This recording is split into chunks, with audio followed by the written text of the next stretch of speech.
নমস্কার সবাইকে আমার চ্যানেল সিমসাস কুকিং ডায়েরিতে স্বাগত। আজকের রেসিপি হলো মটরশুঁটির ঘুগনি। এই ঘুগনি বানানোর জন্য আমি প্রথমে একটা টমেটো, একটা পেঁয়াজ, দুটো কাঁচা লঙ্কা, 14 থেকে 15টা কিশমিশ, 5 থেকে 6টা কাজু ও দুটো আমন্ড দিয়ে একটা পেস্ট বানিয়ে নেব।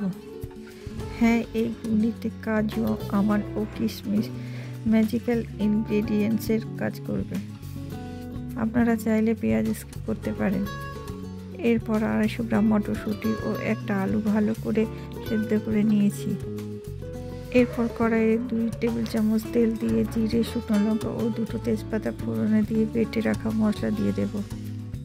এরপর একে একে 1 চা চামচ করে হলুদ গুঁড়ো, জিরে গুঁড়ো, ধনে, গোলমরিচ গুঁড়ো ও আদা রসুন বাটা দিয়ে দিয়েছি। আপনারা চাইলে রসুন বাটা স্কিপ করতে পারেন। এরপর মশলা থেকে তেল ছাড়া পর্যন্ত কষিয়ে নিতে হবে।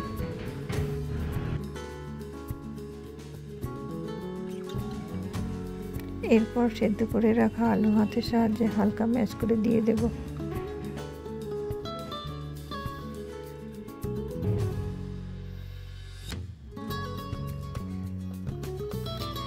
তারপর সেদ্ধ করে রাখা মটরশুঁটি স্বাদ মতো লবণ দিয়ে তার মধ্যে হাফ গ্লাস জল দিয়ে ভালো করে ফুটিয়ে নেব।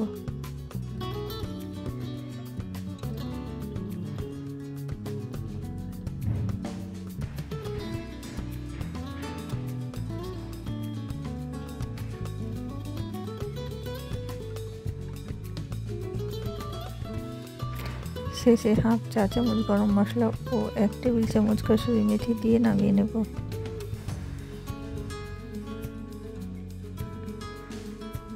এইভাবে একবার মটরশুঁটির ঘুগনি রান্না করে কেমন লাগলো তা আমাকে জানাতে ভুলবেন না। ভিডিওটি ভালো লাগলে like, share, comment and subscribe করে পাশে থাকা বেল আইকনটি প্রেস করতে ভুলবেন না।